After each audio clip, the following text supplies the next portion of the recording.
Good morning, everyone. Welcome to today's webinar, Equity Management, Save Time and Money with Automation and Outsourcing. My name is Sartaj Kaur, and I will be your moderator today. You will see your webinar pane in front of you. Please note that the orange arrow will allow you to minimize or maximize the pane. If it is minimized, simply click on the orange arrow to bring it back. Feel free to submit any questions that you have for our presenters throughout the duration of the webinar. Our presenters will handle questions at the end of the webinar as time permits. All webinar participants will receive an email in the next 48 hours with a link for a copy of the webinar slides and a video of the recorded webinar. If you're using your telephone to listen in on our webinar, please make sure you select Use Telephone. If you're listening through your computer speakers, please select Use Mic and Speakers. If you have incorrect settings selected, it will produce an echo sound.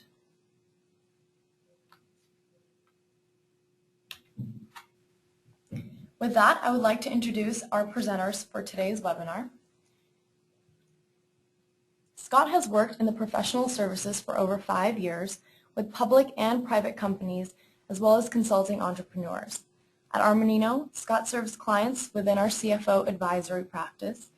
He has conducted numerous stock and acquisition-related valuations and worked with our entire portfolio of equity compensation outsourcing clients. Nikki started her career in software development with over 10 years at IBM. She's made a career shift and joined KPMG as an audit associate. After earning her CPA license, she joined Armanino's Equity Management Solutions practice as a consultant. During today's webinar, we will present real and hypothetical common equity issues through a framework of actual client case studies. We will provide additional solutions and actions to mitigate risk and increase efficiency, and we will briefly discuss an overview of Armanino's services. I would like to note case studies incorporate only a subset of equity issues presented today. With that, let's jump into our first polling question today. How do you automate the management of your equity program? A, we don't. B, you use software. C, outsource. D, provide employees an online portal. Or E, combination of B, C, or D. Please take a moment to make your selections. And with that, we'll go ahead and close the poll. So it looks like it's a nice even split between not managing or not having an equity program and B, software. Yeah, I think we find that most of the time companies are using software as kind of the first step to manage and automate the equity program, but that is just one step, and we'll be talking about other ways along with software today that we can automate and have some efficiency in our equity program. And I think with that, we're going to get to our first case study. You know, one of the reasons that we focus and we talk about automating and managing your equity program efficiently is because it is typically a fragmented process. Multiple vendors, third parties, whether it's on the valuation side or on the legal side, or 123R on the accounting side. It can be a very disparate process. You may not have the resources to manage it or have a full-time resource dedicated to managing the equity program, so that can be costly, all of the disparate functions. And it is really in many respects a compliance function rather than value add. And for some of those reasons, there's typically a lot of errors between providers and the company, data, communication issues, and you have higher level people doing lower level tasks, which is expensive and inefficient for the company, or conversely, you have lower level people doing what might be higher risk work as far as managing the cap table and the likes. One of our clients said it best, that you're not going to be a hero for getting stock option reporting right, but you'll get a lot of grief for getting it wrong. And I think that's why it's such an important area to focus on and make sure you can build some processes and procedures and efficiencies around your equity program. Ultimately, it's a complicated process, and that's really what it comes down to. Because it stems across so many functions within the organization, it is one of the most operationally complex areas between HR, payroll, legal, finance, and more. In addition to interacting with your employees, it's a very, very complex area. So some of the issues we're going to talk about today are hurdles that we run into and our clients have run into. And just to reiterate in our note, not everything that we're going to talk about is going to be specifically relevant to the case study we're going to present, meaning that some things our clients haven't done that we're going to be presenting as hurdles or issues. Other things they have, and we'll be talking about that, but don't like to throw a blanket out there necessarily. But we're going to be talking about, most importantly, processes. Can't stress this enough. Whether you're managing it 100% internally or even 100% externally, having processes of communication between both parties is extremely important. Spreadsheets, we all know that the pitfalls of spreadsheets. We're going to revisit a little bit on that, and some ways our clients have helped to overcome that.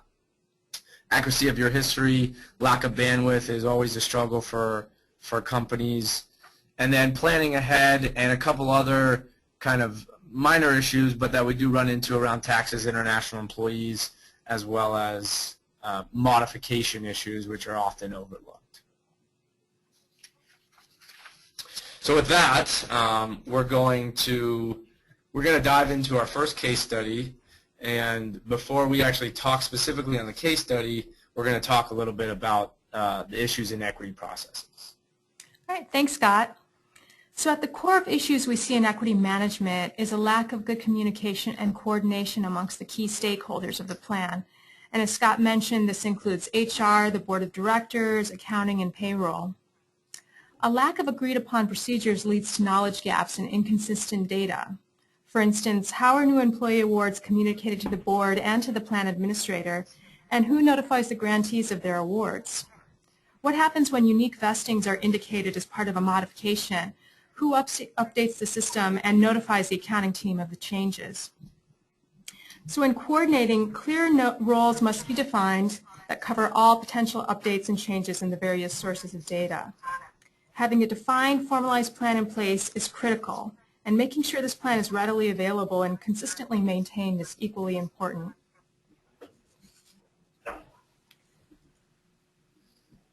All right, so our first case study presents some of these issues within communication and coordination. GT Nexus came to us with a very large equity plan that included many awards to overseas employees. They had a fairly long history of grants going back over a decade. And during our implementation, we uncovered several sources of data that did not properly reconcile. The company was tracking data across multiple systems and had a lack of internal resources with limited stock-based compensation accounting knowledge to keep track of it all. And the company had never recorded stock-based compensation expense before and was preparing for its first audit.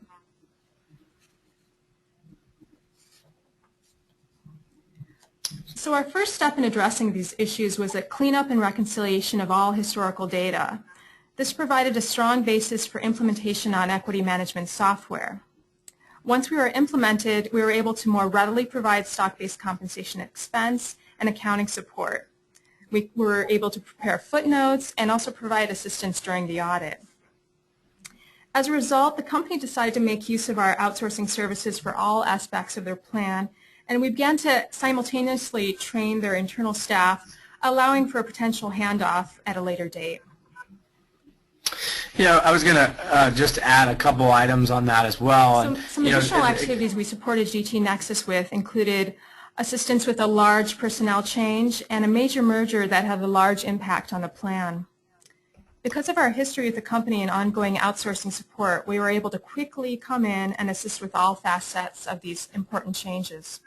We're also able to more efficiently update the system and prepare merger-related reports.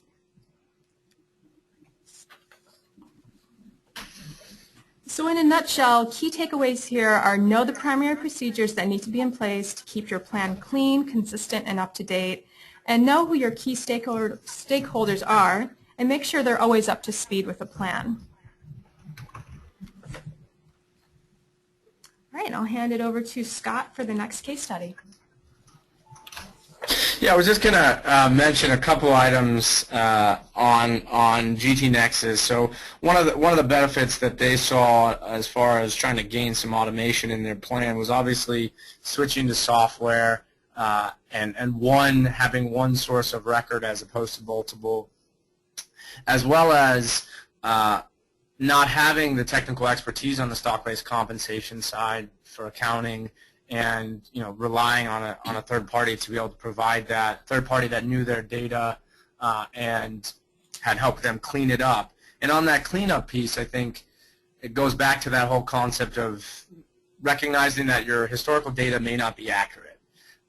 Companies that come to us and think that everything is in line typically have a rude awakening, whether it's managed by attorneys or whether it's managed in-house on software. Many times it's just not necessarily mismanaged, but it's just things have fallen through the cracks.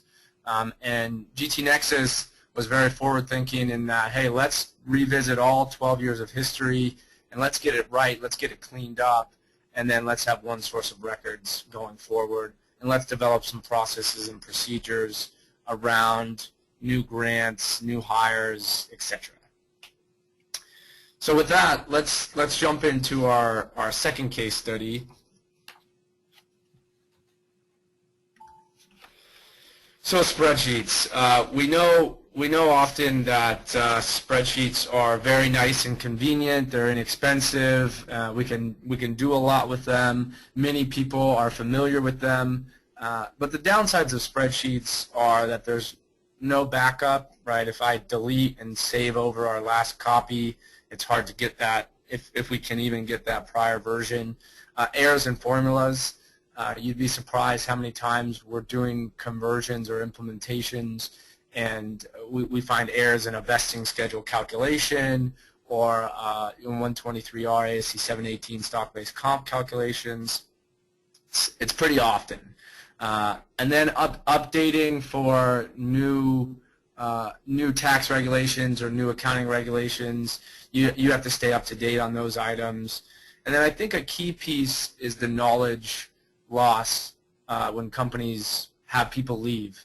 So typically your spreadsheet is managed by a sole person, maybe two people, but one person typically manages it and knows it the best. And if that person leaves or, God forbid, they get hit by a bus, you lose a lot of that knowledge base and it goes with them. And somebody has to relearn the spreadsheet or has to recreate the spreadsheet. And it's very difficult and inefficient. So one of our clients was actually in this predicament. They used a third party. They were a rapidly growing company, cloud solution provider, and they used a third party to manage their stock ledger and option activity in a spreadsheet. This third party happened to use a spreadsheet. They had over 500 employees internationally, and they had a broad-based incentive program. And in addition, they had some complexity along the way, and it wasn't all that well managed. Again, not the greatest processes, not the greatest communication between the third party and the company. So when something changed as far as an acceleration, or if there was a unique termination and agreed upon that this person might get extended period to exercise or otherwise, there wasn't the greatest communication and process between the company and the third party. Part of it related to, again, having the resources and bandwidth internally, but also from an external perspective, there was some turnover on their side. and one person managing the spreadsheet and then a new person having to come in and understand and learn the spreadsheet. And to kind of top it off is the whole accounting side. So you have a disparate third party tracking your option activity in the spreadsheet, and then you have the company internally trying to do the stock-based comp in Excel. And for them, they had originally kind of assumed that they were all tied out on the history. Unfortunately, we sort of discovered that that wasn't the case. But they again were, trying to develop some infrastructure and get more systems in place, and so they did move to software and implemented software, and there's more than 8 years of history that we converted to the system, and they were able to get through their audits much quicker, leveraging the system, and then also get their stakeholders internally, as opposed to a third party, managed and up and running on the system. So they definitely had improved financial compliance. They were able to take their management internal, again, as opposed to having a disparate tracking, and do both their expense and their cap table management, option activity management, all under one roof, which was very powerful for them. When somebody terminates, right, there's a forfeiture credit for expense. The system does all that, and it can be triggered more in the moment as opposed to end of month or end of quarter. And they ended up actually even accruing expense, or I should say they do accrue expense on a monthly basis. And we continue to provide technical and accounting resources for them along the way. And as they continue to grow and get closer to a liquidity event, the company realized, again, that they didn't necessarily have the bandwidth to continue to manage their plan internally. And they decided for an interim period while they were trying to hire a stock administrator that they would outsource the management of their plan and the accounting for their plan while they were preparing for their IPO, and also trying to go paperless was one of their initiatives. We've seen more and more companies try and do this. It's definitely a recommended approach from a process perspective, from obviously saving paper, saving time, saving money. And for them, we help them roll out online grant agreements pre-IPO, and then get their employees accustomed to receiving and accepting their awards online post-IPO when they're leveraging a broker. Another item that they were looking at rolling out was their ESPP. And again, we knew their intent, broad-based equity awards, trying to make their ESPP as broad-based as possible, and we were able to support them through that process. And today we continue to support them through all of their accounting on quarter-end, year-end accounting post-IPO.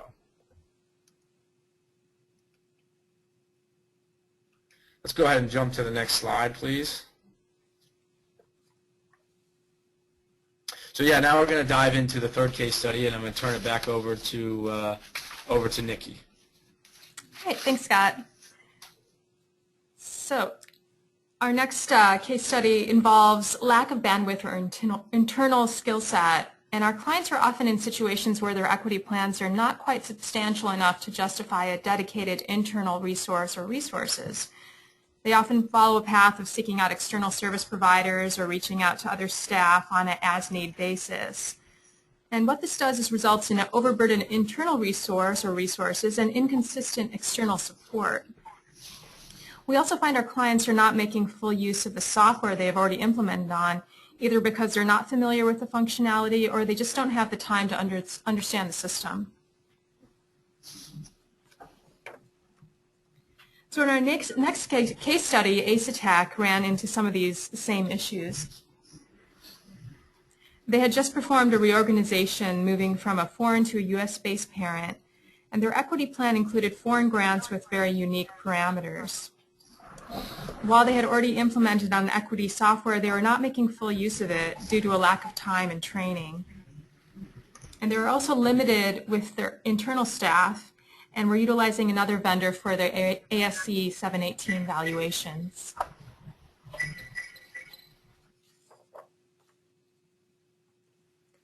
So by re-implementing the system to accommodate the major changes in organization, we were able to utilize additional functionality, and this allowed for expense and footnote support that was readily accessible and accurate. The company decided to use Armanino for 100% of its outsourcing, including valuations, and this allowed for a more efficient handling of major updates to the plan and a seamless coordination of efforts.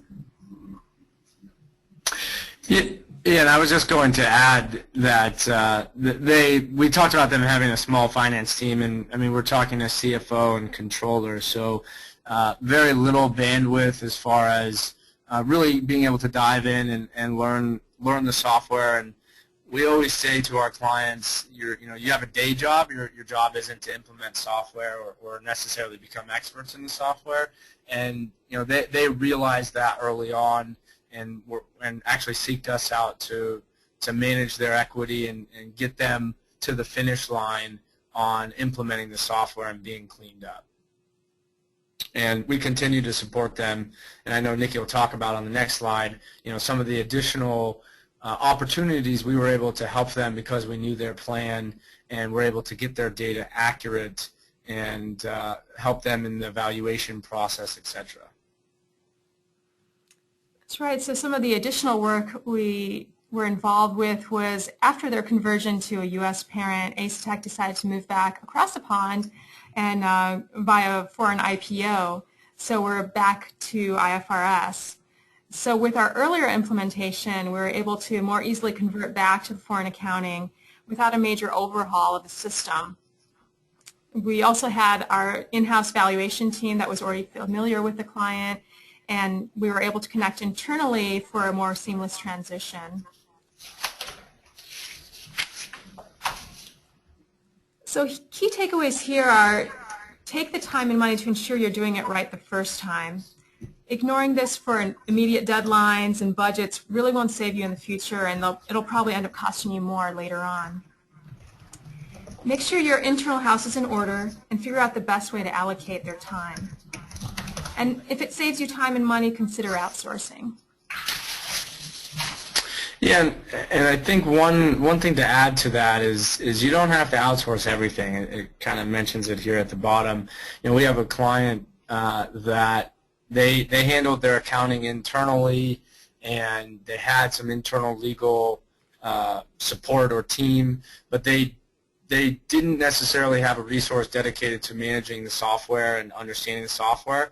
And they wanted to simply outsource just one piece of the process, and that being the option administration and cap table management.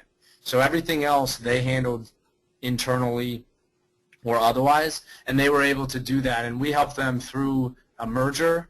Again, being familiar with their data, helped them through a merger, helped them through their IPO, and we continued to help them today as they need it, and now they're a public company, so it's helping them select a broker, etc. But they decided, again, just to outsource one piece of the process, and for us then to turn around and try and develop procedures in how is data going to flow from them to us and have a clear process defined around that.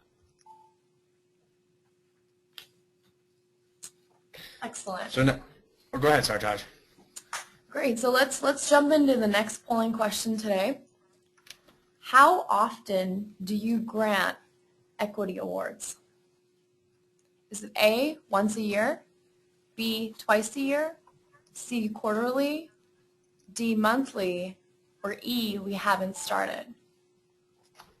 I'll give you a moment to make your selections.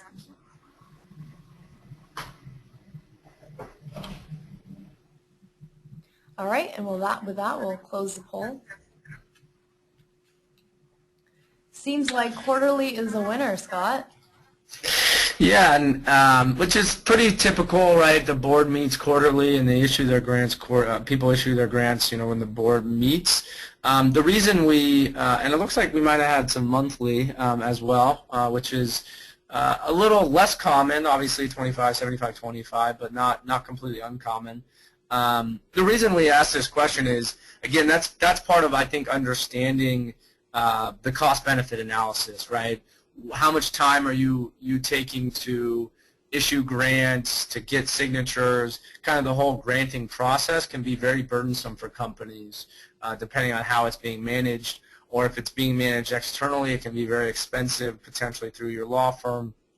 So, the more often you grant equity awards, the more expensive it is, and there may be some inefficiencies there. And so that's why if you're doing that analysis to kind of say, well, what is my equity program really costing me between my CFO's time, my controller's time, HR, payroll, legal, etc., you want to think about all of those granting dates.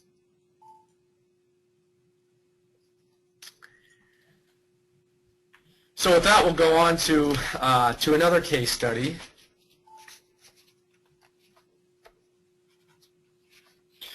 So, lack of planning, and we've talked about a bit about some of our clients, having some foresight. Others, maybe missing the beat, getting software, but thinking their, data is 100% accurate, and recognizing that and adapting and moving forward. But some other items you want to look at is from an equity award perspective, right? Your equity plan is intended to incentivize your employees. That's the whole point of the equity compensation. And so is your plan really doing that? We find sometimes in international realms you may not be incentivizing employees because of taxes or how it vests or things like that. Even internally in the U.S., certain types of awards, especially if you're a private company, restricted stock may or may not be beneficial if you're causing somebody to have a tax burden or a tax bill without liquidity. So I think it's always important to recognize that and be willing to kind of review this process on an annual basis at least, saying, are we still giving people an incentive that we expected? Termination schedule. So have you set up, and a few of these items kind of reference your plan. Is your plan broad enough, or your grant agreements broad enough to handle different types of terminations?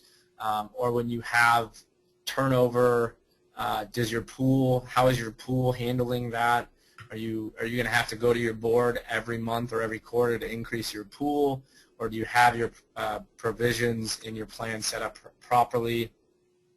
The system item kind of goes back to spreadsheets, but also related to going public. We've had clients go public on software systems that aren't really meant for public companies, and you end up, while you have the system for a bulk of the work, you end up with 30–40% of kind of the SEC reporting that has to be done outside of the system, things like EPS and certain warrant valuations and such like that. And does whatever, and that kind of goes to the next point. And lastly, are you adjusting, are you preparing for the future early enough? Right, so if you get a new system a month before your IPO, it's probably not a great time. Your accounting staff is already very well taxed, but so are you preparing for that? And our next client that we're going to talk about did a very good job and covered that early on. They started, more than 18 months before their IPO, they started recognizing they were behind on stock-based compensation. They didn't have necessarily a system that was going to be worthy post-IPO, if you will. And again, a very pretty large company and issuing broad-based awards internationally, so a lot of activity, a lot of options. But they started early, and they recognized, mostly from a stock-based comp or an accounting perspective, that they didn't have the bandwidth internally to not only manage the ASC 718 equity accounting process, but in addition, really understand the software system they were using. They had a dedicated person, but they were not familiar with the system they were using. She had prior experience rather than the system they were using. but most importantly for them was getting their financials done for the audit and for the S1, for the SEC. A couple other items we found kind of during this process was which is very common with early stage companies, there was sort of a lack of regard for modifying grants, lack of process. Early on in the company, if somebody left, there may have been an acceleration that wasn't that well documented, etc. And so we uncovered those items and did all of the stock-based comp calculations, so Black-Scholes, forfeiture, your peer group volatility, doing an analysis around that, and really providing life-to-date expense, uncovering some of those gotcha items, cheap stock issues, etc., and basically helping the company prepare for their audit and for the S1, for the SEC. In the meantime, again, in planning ahead, the company hired a full-time stock plan administrator to manage their equity plan. But even in that sense, their administrator was much more focused on the administration side rather than the accounting side. And so they still had us as a partner to interact with the auditors to give them some leverage throughout the process. And we really helped them from well before pre-IPO. Again, they wanted to roll out an ESPP, the accounting consequences to this type of plan versus that type of plan. And then when they did convert to a system, which I think we'll all admit we were a little late on kind of getting there, but when we did convert to a new system, reconciling that system and getting up to speed with the accounting side on the new system. And we continue to support them on a full outsource basis. And again, they have a robust accounting team, but they see the value in not focusing on that and focusing on higher risk and higher reward items as opposed to the compliance of stock-based compensation. So, a few of the things that have been highlighted in this example is having a timeline, starting early. The next slide, really if you're on the track to going public, the next slide touches on really that timeline for success. And as an administrator, wherever you are in the organization, whether you're a controller managing the plan or your HR side, ask questions and try to understand, not only trying to understand, which Nikki talked about, procedures and necessary data for other functions within the organization, but also trying to understand where's the future, where are we going? If we're going public, should we stop issuing ISOs and start issuing non-quals, across the board, or should we start issuing restricted stock because we're getting closer to that public domain? Or if you're a smaller startup company, hey, should we start having a comp committee or more procedures around modifying grants and the like, and how do we document that? So starting early is very important. Enhancing or upgrading your system if you're on a system that's not very robust today, or maybe it's only manages one piece of the puzzle, that's an important item as well. On the plan side, and hopefully you have good legal counsel, but on the plan side, hopefully you're trying to consider future events and making your plan fairly general and around the pool, around termination schedules, etc. Because what you're doing today may not be what you want to do tomorrow. So talking a little bit more about IPO readiness and execution timeline, and this is really a takeaway slide. I'm not going to cover it in depth, but you want to start thinking, if you have a 12 to 24 month window, start looking at what are you doing on corporate governance, what are you doing from a systems perspective, so upgrading your systems, and then throughout the pre-IPO process, obviously the S1 becomes one of the most important pieces as well as all your investor relations, and a communication strategy for the external communication, as well as internal communication. I think sometimes that's overlooked as far as employee education on award types, taxes, etc. If you are on the IPO track, the broker that you select, should be willing to do some of that internal education for you. And then post-IPO, obviously your reporting requirements increase, tax reporting, EPS, etc. Those items will substantially increase, and you have to be prepared for that and hopefully have a system that will help you in leveraging that. So some other items that we didn't talk about specifically related to the case studies, but again are important things that we run across, and I did just touch on them a little bit related to the prior case study, but modifications. These are very oftentimes overlooked, but really it's anytime you change an award or the terms and conditions of that award, and there may not be much impact from an administrative perspective, but there's typically one from an accounting impact, from an accounting point of view. So, first and foremost is to document it. So having good documentation is important for the administration side, but it's also very important from an accounting perspective. Your auditors want to see that, see the proper approvals, etc. And then when you actually handle it, you should treat it as an exchange of the original award for a new award.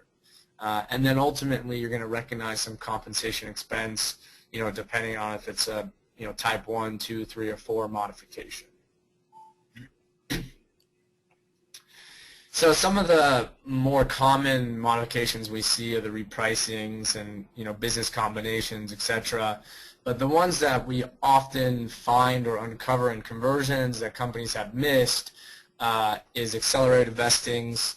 So you have somebody who has a 1-year cliff and they've worked 8 of the 12 months, and the board decides to, and they're going to leave for whatever reason. The board decides to, or the CFO, whoever has permission, decides to give them that 8 months of vesting credit.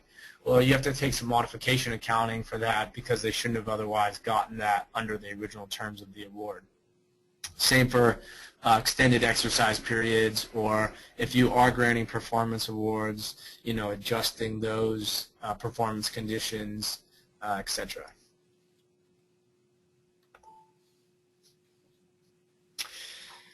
On the tax side, and some of this may seem like basic knowledge, and hopefully it is for you, we find that people are kind of like, oh yeah, I just kind of forgot. I forgot that makes sense. And again, the importance I think is remembering the rules.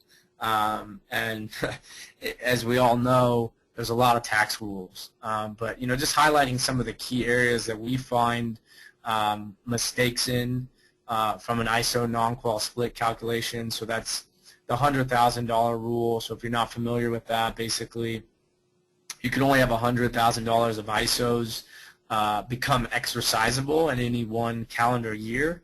I saw this the other day with an executive, and it didn't. There was no call out of the split between the ISO and the non-qual. And I think it's important not only from an internal tracking perspective and making sure you then tax your non-qualified portions and do the withholding properly, but also just to let your executives know what portion is which. It's not a requirement of the company, but it's definitely a value add to your key employees. Disqualified ISOs along the same lines, having a system to track the disqualification of ISOs as well as the ISO non-qual splits is very nice, makes things a lot easier. 83B elections, so again, for those who may not be familiar with that, it's basically within 30 days of the shares being transferred. So for a restricted stock, it'd be the grant date. For an option exercise, it'd be the exercise date. Make sure that those get filed in a timely manner, and again, educate your participants about those things. From a withholding perspective, sometimes we forget that as a corporation, right, we have a withholding obligation for all of our employees anytime they exercise a non-qualified option or if they vest in restricted stock. And there's a liability actually for the company if you forget to withhold those taxes, I should say. On the reporting side, the tax reporting side, the 3921s, so those are associated with ISO exercises. You have an obligation to report to your employees as well as to the IRS all of the prior year's ISO exercises. And although there's not a tax at exercise, there is an alternative minimum tax impact for the employee. That's why it's a requirement that was rolled out a couple of years ago. And then typically your traditional W-2 1099 reporting. When you go to the international side, the reporting can be much more complex. Typically, many of the countries have their own equivalent to the 3921 as far as the transfer of shares and things like that you have to file in those countries. And moving to the international piece, definitely recommend getting, whether it's legal or tax, global tax advice related to international employees. There's a lot of gotchas out there in the international space, and knowing what you don't know is important, and seeking outside professional help. Again, a lot of times it's legal tax help that's needed, but even just from an internal perspective, there's things you can do before you start granting awards in a country. Does your grant document, is it up to snuff with that country's regulations? A U.S. grant document really shouldn't be used for a European grant or for an Asian grant. You should have some different parameters in that grant document that are specific to privacy regulations or other items related to that country. To the same extent, knowing what awards are qualified and are not qualified, because it kind of goes back to the idea: are you really incentivizing your employees how you want to be? And if you have the opportunity to discuss with your participants, maybe they don't really want to accept that award that you're granting them because there's a huge tax burden or something like that. And lastly, which can be challenging here in the U.S. as well, but the tax and payroll withholding, again, all the governments are looking for their tax dollars around the country, around the world. So working with your local HR payroll, or if you have a global provider, like I know ADP has some provisions for local support in HR and payroll, depending on what package you have with them. It's important to leverage what you can of the local knowledge or global equity knowledge as much as possible. China, for example, is a huge gotcha. The UK, etc. Those are some countries that we've had companies try and go in or operating in, and so we've learned some of those gotchas. So we're going to move on now to our last polling question. Excellent. Thanks, Scott. So for the final polling question today, which mistakes have you seen? And don't worry, we won't tell, but is it A, process related, B, modifications, C, taxes, D, all of the above, or E, none of the above? We'll just wait a couple minutes to get everyone's selections. Okay.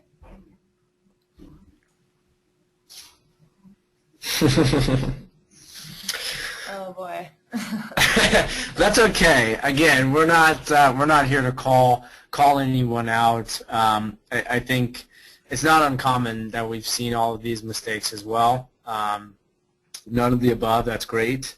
Hopefully, you're not seeing them because you're addressing them and you're ahead of them, rather than they just simply haven't come to fruition. But yeah, I would say that even other than all of the above, the process mistakes, We find that all too often, just a lack of written processes or communication, understanding cross-departmental needs. We find that often to be the case.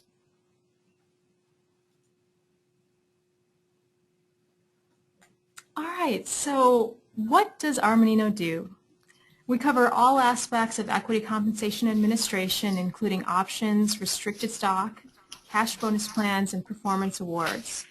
We also provide cap table management, which covers everything related to common and preferred stock and warrants. And this also includes investor interaction and maintenance. We also assist with implementations on various forms of software, covering basic to complex situations that may need unique software solutions. In addition, we provide a variety of support in accounting for stock-based compensation, including providing calculations, footnote, and audit support. We also have a team that's dedicated to ASC 718 valuations of stock and equity awards. And if we go to the next slide here, you'll see another take on what we provide, and I think a lot of consultants like to think of ourselves as one throat to choke for all your equity needs. And we provide all or some of the above, as well as training to transition your internal staff. And so, you can take a little bit of each or all of it at once. We provide all of that support for you.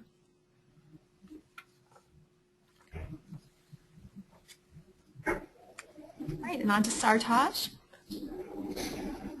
Yeah, so again, just to give you a high level of what Armanino provides, a full equity administration package, including monthly cap table reporting, pre and post board meeting support, an equity accounting package, quarterly and annual expense calculations, annual expense package for auditors, and any audit support, as well as tax reporting package with tax benefit calculations, and a valuation package, which includes annual common stock valuations, warrant valuations, and performance award valuations.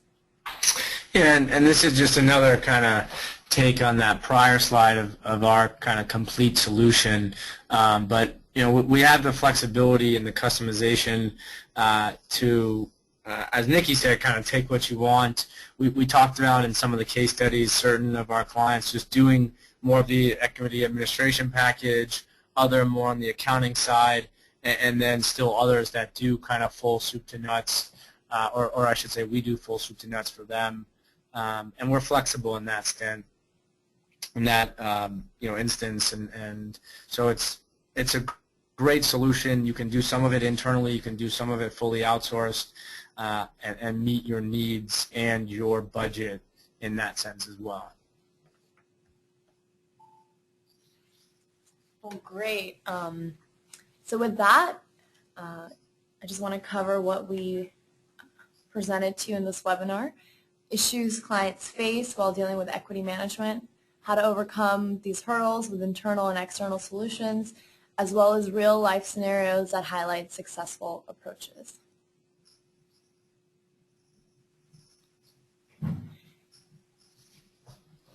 So now we would like to, just ask the audience if you have any questions. This is a perfect opportunity to ask Nikki or Scott for any questions. You can use your webinar pane to submit the questions. Great, so it looks like we have our first question.